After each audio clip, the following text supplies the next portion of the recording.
Situation with coronavirus continues to develop, and depending on who you talk to, things are either very well contained, that's what you hear from the US government, or the numbers are rapidly spreading, that's what you hear from reality. As of Tuesday, there were more than 80,000 cases of COVID-19, that is the new scientific name for coronavirus, in nearly 40 countries. More than 2,600 cases outside of China, that's an increase from around 500 cases just over a week ago. So obviously a large number of cases inside of China, a rapid expansion of cases outside of China.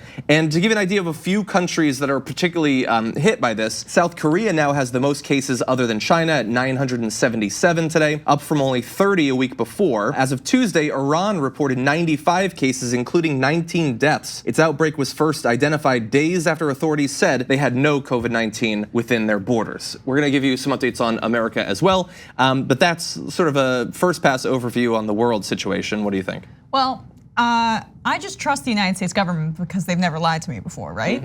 Especially Donald Trump. He has no incentive to make sure that the American people think that he hasn't bungled this. His approval ratings have hit a high for him, which is actually shocking. And so there's nothing to derail that, like the threat of a deadly virus entering our borders, and it being because maybe Trump wasn't as proactive as he possibly could have been.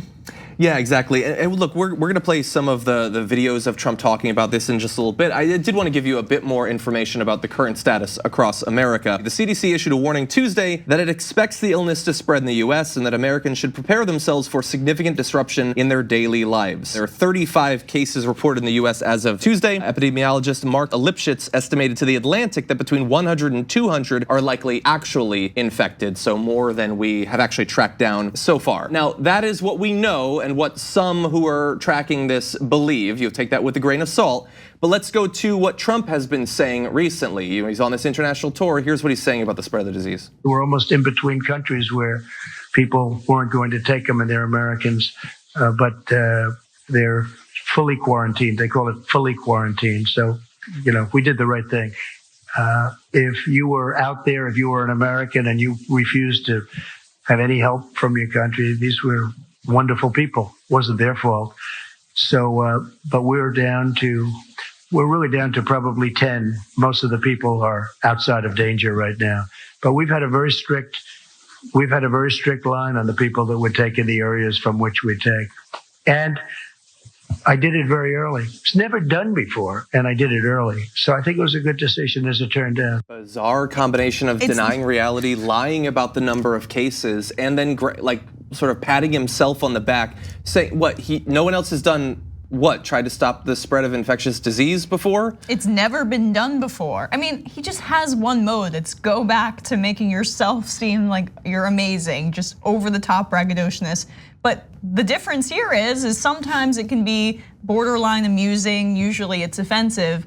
No, this is dangerous because people cannot underestimate the spread of this disease when he's downplaying the amount of people potentially infected in the United States.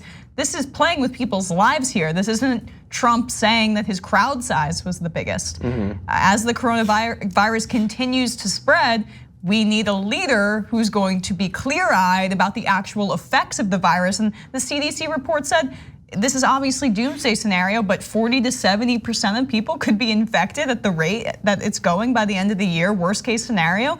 That is terrifying. And to have Trump saying, I did it. I was the one that ended this basically. I dealt with it very, very early. There's only 10 people, which is counter to reality. It's just completely the opposite of what a leader should do, to say the least. Exactly, it's this bizarre need to declare victory, to give yourself congratulations for it, when we honestly don't know. I mean, look, we are trying to be responsible. We have to dwell in the ground between just crazy fear mongering and what Trump is doing, which is either not understanding the situation. We'll have video that buttresses the possibility that he just has no idea what's going on, doesn't have the brain capacity to understand it, or is knowingly lying, either because it benefits him in the short term politically to lie, or because he thinks it will be better for people to not understand the actual threat that we face.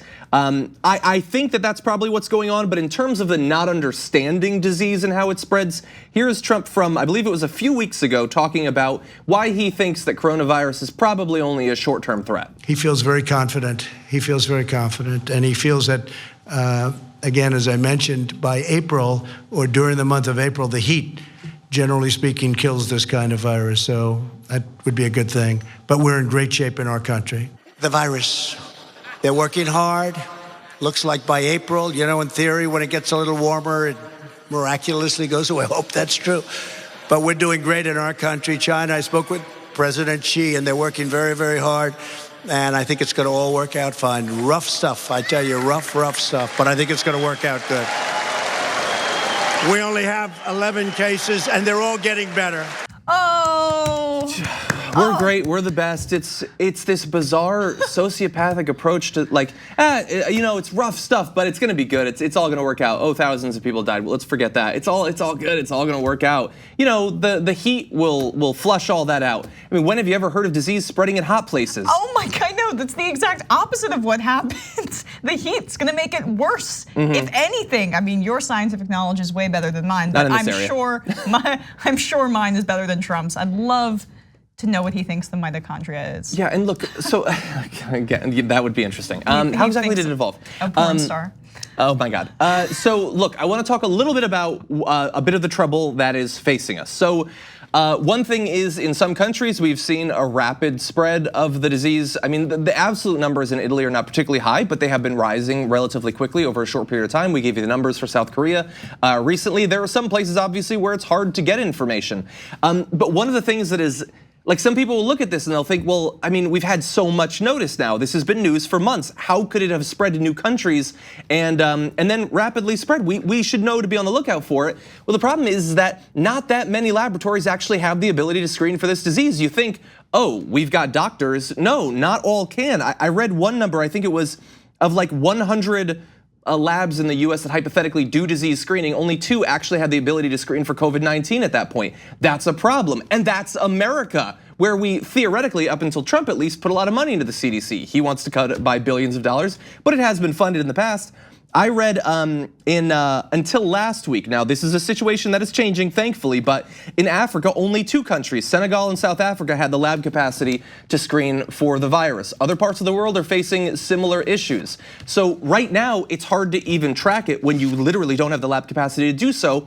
And although a vaccine is being worked on, and apparently that work is proceeding quickly, at some point you are going to need to administer it to hundreds of millions or perhaps billions of people, and that is going to be a logistical problem I can't even imagine trying to solve. And when you're entirely focused on the political ramifications of a virus as opposed to actually serving not just the American people, but the world, as someone who's a steward of so many people and has so much power, then you're gonna be less inclined to actually work on a solution as opposed to just patching up the PR of it all. And for Donald Trump, it always comes down to PR. Yeah. And that's why he can only go into one mode: braggadociousness, just complete arrogance. It's the opposite of what is needed in a public servant, just to say the least. That's really what it all comes down to.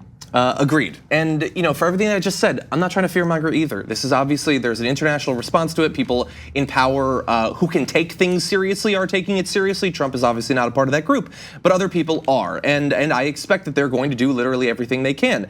It is possible, as we talked about, that it could spread to a significant percentage of the world population. Thankfully, the fatality rate is not like the cold, which is something Rush Limbaugh said today, but it is relatively low. There are more minor versions of the disease, which unfortunately increase the chance that people will spread it because they won't be as affected, but the mortality rate for that is lower. So these are just things that you need to understand.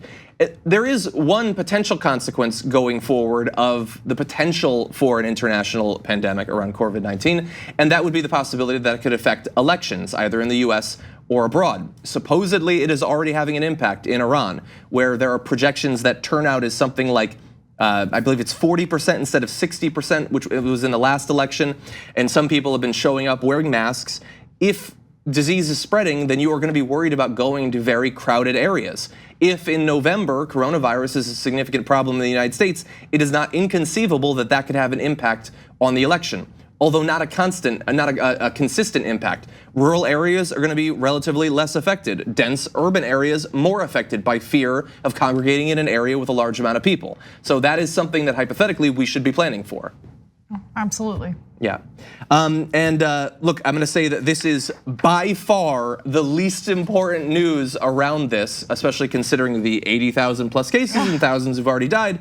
But supposedly, there is a possibility that the Olympics will be canceled. They're supposed to be taking place in Tokyo. Obviously, that is an area that is dealing with coronavirus now.